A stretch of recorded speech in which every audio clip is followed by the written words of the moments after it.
sick. You having fun? Gonna check this off the old bucket list, huh? Big night for you. What's a bucket list? Bucket list is, it's a list of things you want to do in your life before you, well, kick the bucket. I've never kicked a bucket either. Oh, I gotta make my list.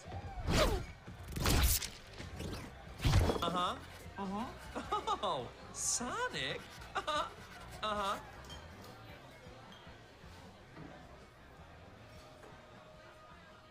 Wow, what's the matter?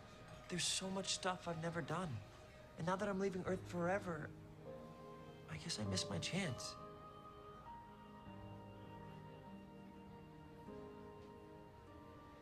Well, I guess this is the kind of place you could get a lot of living done in a short period of time.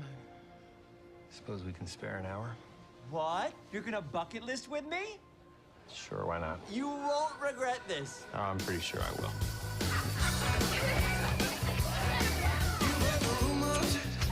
I know they're pretty bad. The only thing worse than the rumors of a cold hard fact. I ain't no halo, but maybe you like it like that. Mama told me. Haha, new high score.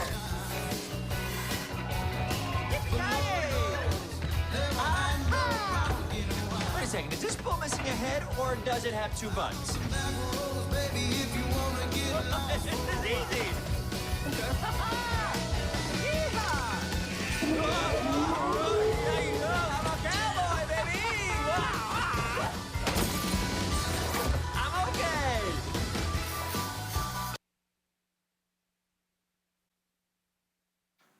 Good morning, church.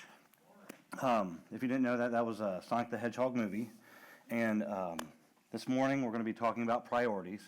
But before we get there, I just want to wish you guys all a Merry Christmas. I hope you guys all had a safe and happy holiday and got to spend time with the people you love and care about. And you got to reconnect after a long year that goes really fast. Because before we know it, it'll be this time next year. It's just amazing how fast time goes. But so this morning we're going to be talking about putting Jesus first. And you know, we all, depending on where we're at in life, we have different priorities, and Sonic up there he thought his time here was going to be short because he's going to be sent back to wherever he came from.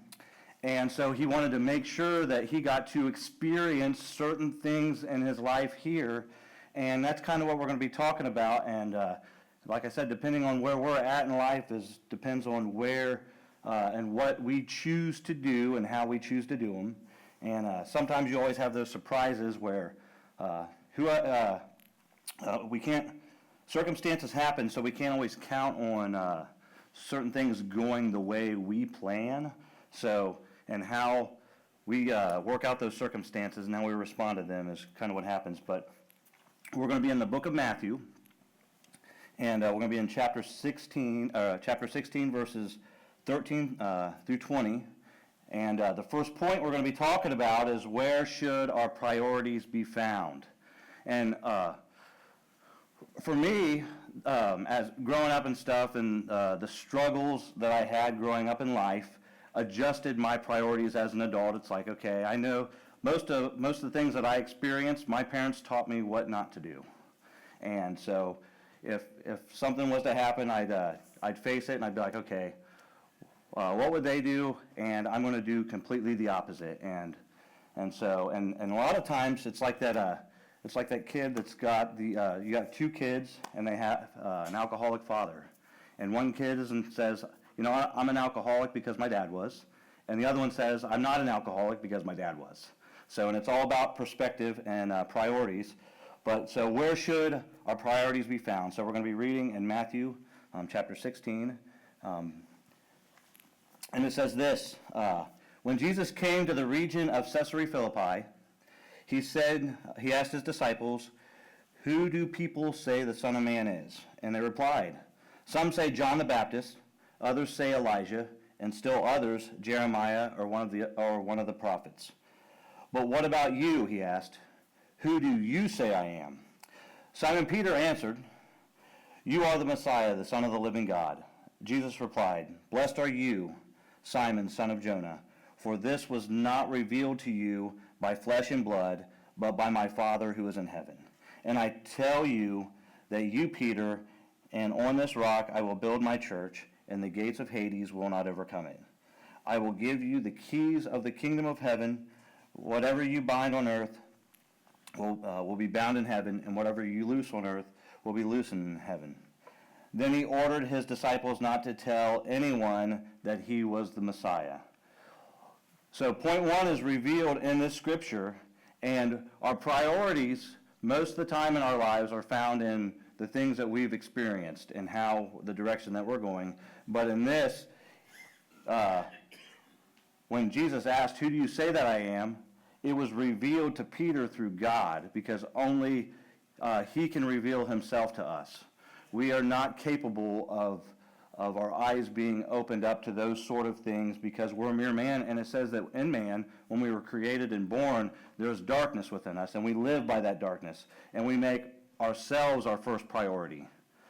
During the fall of Adam and Eve, when they entered into sin by the eating of that fruit, they were asked and told specifically not to eat of. The first thing they did when their eyes were opened is for the very first time, they looked at themselves. And there's no mirrors in the garden, so it's like, how did you see yourself? So, and that's when they went and hid and felt that shame.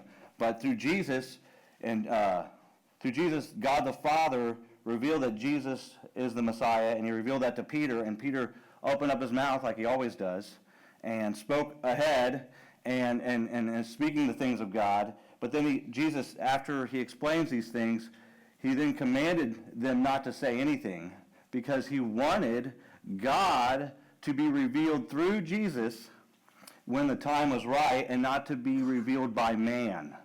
That God would be revealed through God and his circumstances that he puts us through, that he would be the one to open our eyes. There's been times in my life where things would come up or happen, or I'd have a task to put forth, and when any of us are there and we don't know exactly the steps to take to perform that task, 9 times out of 10, we will go to the person, or we'll seek out somebody that knows and understands those things. And God is the same thing. He reveals those things when we seek him and we make him a priority. So that's where our priority should be found, is in Jesus. And when we make him a priority, he makes us one. And not that he hasn't, because he's constantly showing love and grace to us through certain things that we would seek and understand who he is. So for the next point, we have, so the first point is, where should our priorities be found? And then our second point is, what's the cost? So what's the cost of putting Jesus first? So right after Jesus reveals that he's the Messiah, then he explains to them that, hey, because I'm the Messiah, this is going to happen to me. And Peter opens his big mouth again and says, no, that can't happen. That can't happen to you. You can't. We don't want you to die. We don't want this brutal thing to happen to you. And that's when Jesus rebukes Peter and says, you know what, you need to shut up and get behind me. He said, get behind me, Satan, because in that case, Peter was thinking about himself and not what God wanted. See, at first he was revealing what God was telling him about Jesus, and now he's revered back to his own personal priorities, like in a flip of a switch. And then Jesus says this to him. He says, it's in verses 24 through 28, and he says, then Jesus said to his disciples, whoever wants to be my disciple must deny themselves and take up their cross and follow me. For whoever wants to save their life will lose it. Whoever loses their life for me will find it. What good will it be for someone to gain the whole world, yet forfeit their soul?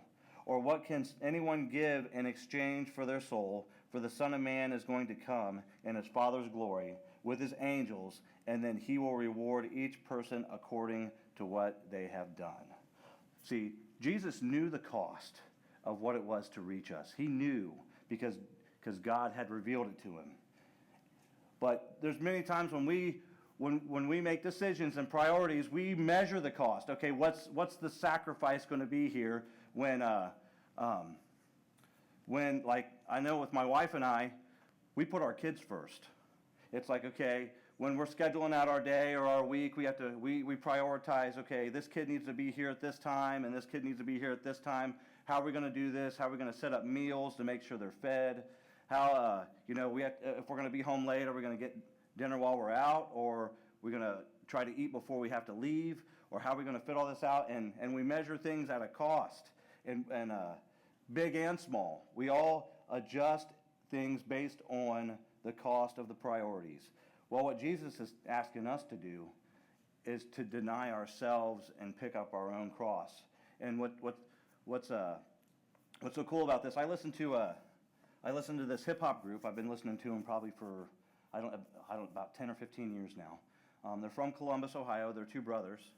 They reside in Florida now. They're Jewish, but they speak about Jesus and proclaim his name.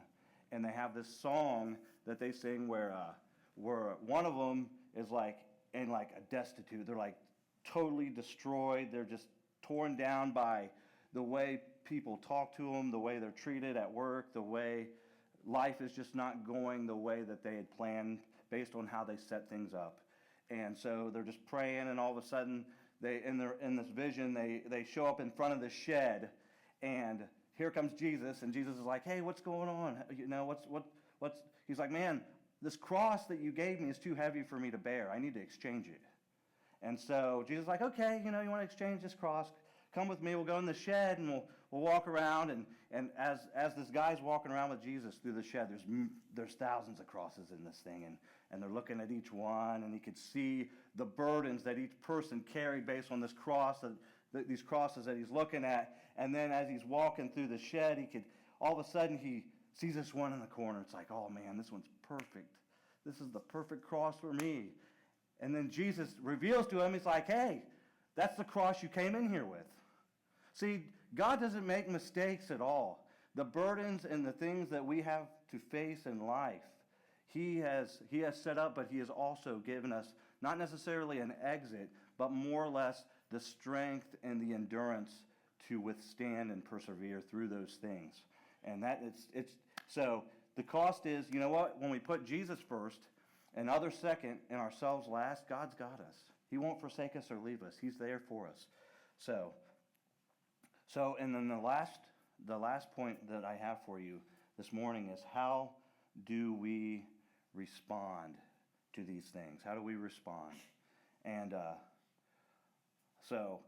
which goes on into the next chapter.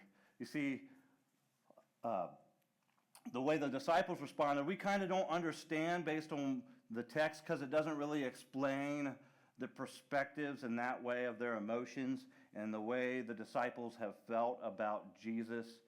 It's kind of explained in words, but I don't think we get the full picture, because it's like, okay, you have these men that were living lives. Some of them are fishermen, some of them are teachers of the law, some of them are tax collectors, and then you have this man that they just wow him.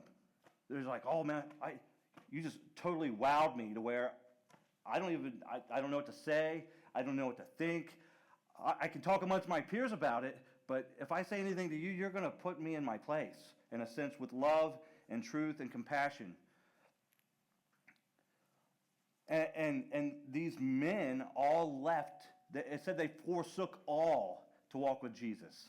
They forsook all. So anything, when Jesus said, hey, go do this, go do that, go do this, they would just go and do it, because they've seen just these miracles and this truth that's poured out of them. Later on in the stories, we find out that they needed tax money for the temple, and Jesus said, hey, you need to go to this body of water, and when you catch this fish, look in its mouth, you'll find the money there. It's like, okay, who would ever think that, hey, you need to pay your taxes, go to the nearest lake and go fish, and, the taxes that you need to pay the system, is going to be in the fish's mouth. It's like, it's ridiculous. But it really happened, and it's because of what Jesus speaks and the way he does things. He wants us to understand that he is the one that knows. And what's so awesome is he knows the things that we're facing. He knows the choices that we need to make. He knows the avenues of which we need to cross. And it's how do we respond to those things, and how do we move into that space? And then, which leads us into Matthew chapter 17, verse 1. We're just going to start with verse 1 because we'll get further into it. But in verse 1 it says this, it says, after 6 days Jesus took with him Peter, James, and John, and the brother of James, and led them up a high mountain by themselves. What it doesn't tell us is what happened on those 6 days. So, not to speculate or anything, because when you have this person you left everything for it. When you have this person, you left everything to follow this person, and now this person's saying, hey, I'm going to get killed. What just happened to everything that you left? It's like, this thing that I left everything for is going to get destroyed. How do I come back to where I came from? How do I go back and endure the embarrassment because I've left my family and all these other things to go follow Jesus? That's heavy. They were so upset, and they were arguing like, oh, Jesus is going to die. But then also, their second biggest thing is like, oh, who's going to be first in heaven? I want to sit right next to Jesus when he gets there. I want to be his right-hand man. See, there was those kind of arguments. Who's going to be number one next to Jesus? In life, we all fight to be number one. I mean, that's the way of the world. When we start a job, we work our way at the bottom, and we try to work our way up by achieving knowledge and the understandings of those jobs to work our way up the ladder so we can eventually be number one. But in Jesus' book, he wants us all to be here. And when we put everybody on the same level, it's easy to love each other. It really is, because then you're like, well, I was in church today. I don't know about you guys. You know what I'm saying? We could set standards based on things in life and what people prioritize over other things. But when we put Jesus first, we can see past those things and love people through the priorities and the choices that they choose over other things, and meet them there like he met us here. Because he came from a high place. He came from heaven to earth to show his love and his grace and his mercy, so then we can have that same mentality that he had there here. And that's his whole goal. So he takes them up high on this mountain, and then on this high mountain, he says, it says this. It says there was a transfigured before them. Hold on. There he was, transfigured before them. His face shone like the sun, and his clothes became as white as the light. Then there appeared before them Moses and Elijah, talking with Jesus. Peter said to Jesus, "Look, it is good for us to be here. If you wish, I will put up 3 shelters, one for you, one for Moses, and one for Elijah." And while he was speaking, while Peter was talking, because Peter was talking, I don't even think he knew half the stuff he was saying. While he was speaking, a bright cloud covered them, and a voice from the cloud said, "This is my son, whom I love. In him I am well pleased." Listen to him. He's saying, you guys just need to listen to what Jesus is saying. We may think and we may know, but we don't based on the merit of God. Because it's hard to wrap our heads around this godly thing, this thing this task that Jesus was working towards. And Peter opened his mouth like, hey, let's make some monuments to show. He's like, you don't get the point of what is actually happening here. Jesus is revealing to you who he is, and it's not about who's number one. Because when you're with him, everyone's number one. Everyone is. And if everyone's number one, it doesn't matter. If everyone's number one, it doesn't matter. And so what God is letting us know is that the first thing we need to do, listen to Jesus. Just listen to Jesus. And he, like I said, when you seek, you will find. It is a universal promise. I'll tell you that. Yesterday, I was working on a car, which is like probably most of the days of my life. But I had lost this grommet. It's this rubber piece that was holding this air filter in place, and I had set it down somewhere. Which I don't know if you guys have ever done anything. You set something down and you walk away, and it's like, where did I put that thing at? I'm sure it happens to each and every one of us. And I looked and looked and looked, and then I stopped myself. And I said, you know what? I'm just going to pray about it. And guess what happened? I found it. I found it. And what's so even more funny is I looked over it probably 60 times. It was like it was blending in with whatever I was looking at. And there's been more times in my life that I know and I can speak of that when I decided to give up, the answer was revealed. One time I was working on this mower for an elderly lady, and she hadn't been able to cut her grass for probably a week or a month, and I was like, hey, I have an extra mower. I'll bring my mower with you, and while you're cutting your grass with my ride-along, I'll look at your ride-along.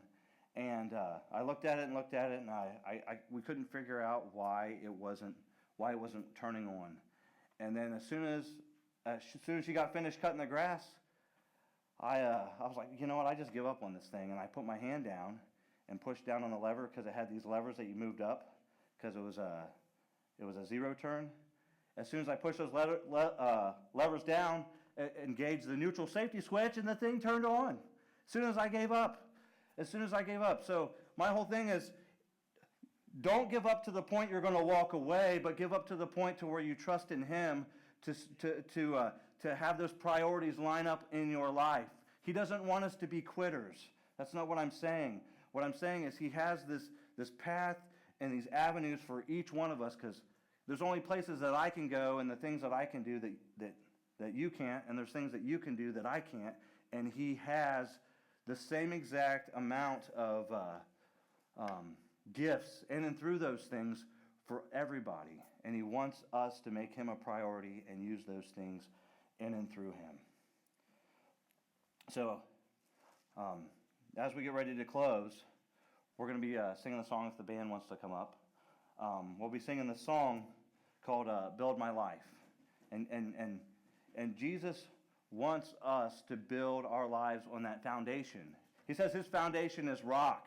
The foundation that we live on, if He is not in our life, is sand.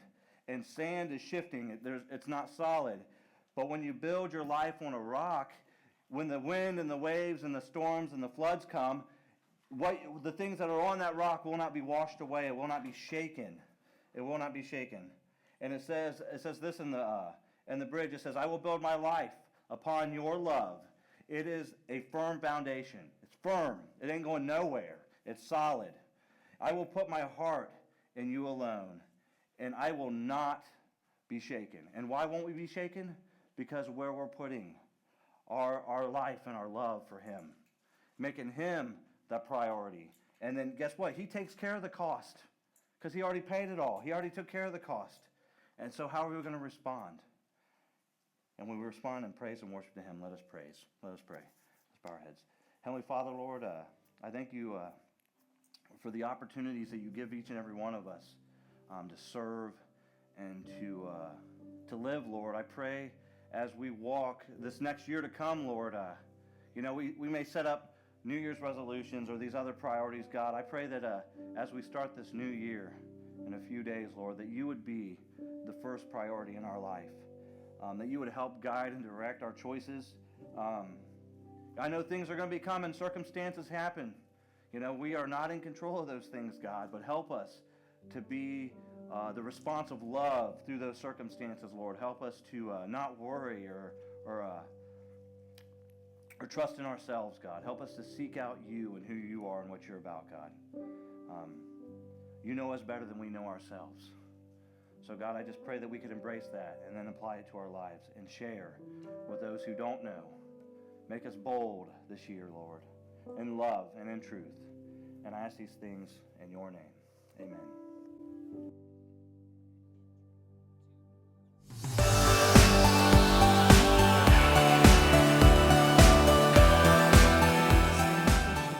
If you want to worship from your seat, that's fine too.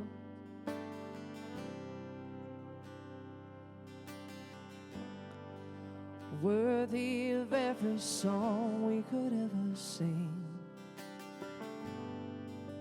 worthy of all the praise we could ever bring, worthy of every breath we could ever breathe. We live for you.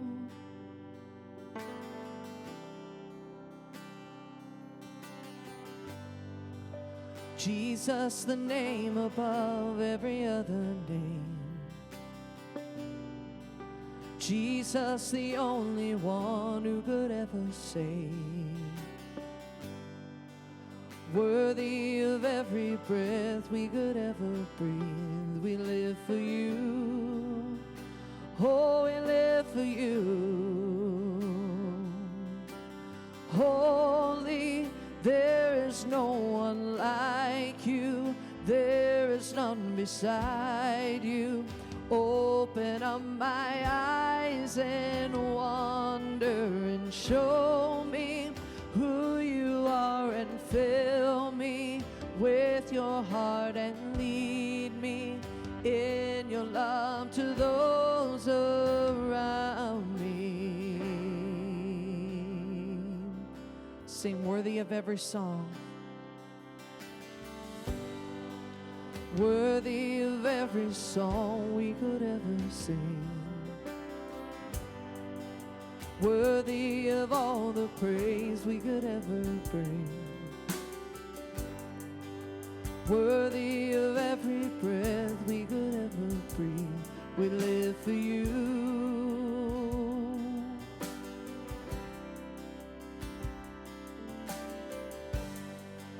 Jesus, the name above every other name.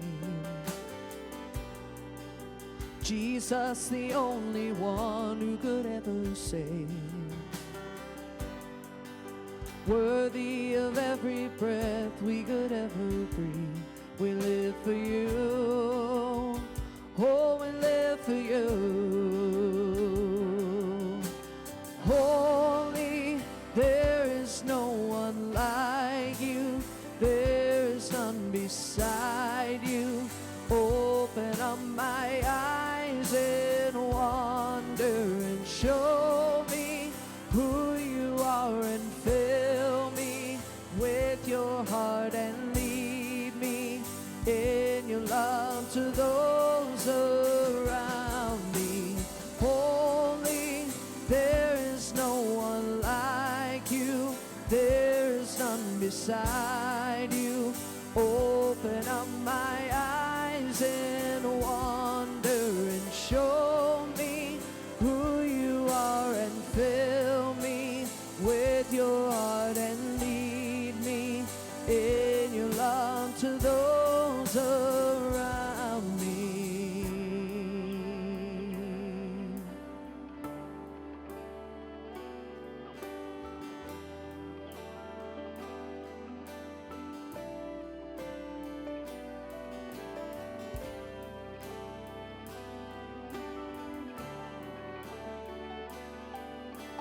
We're going to build our life upon His love. Sing that with us. I will build my life upon your love. It is a firm foundation. I will put my trust in you alone, and I will not be shaken. I will build my life upon your love. It is a firm foundation. I will put my trust in you alone,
So this morning, help God guide and direct our priorities for this coming year, because He knows, and He knows the cost. He already paid for it all, and have Him be your response. You are dismissed. Thank you for coming.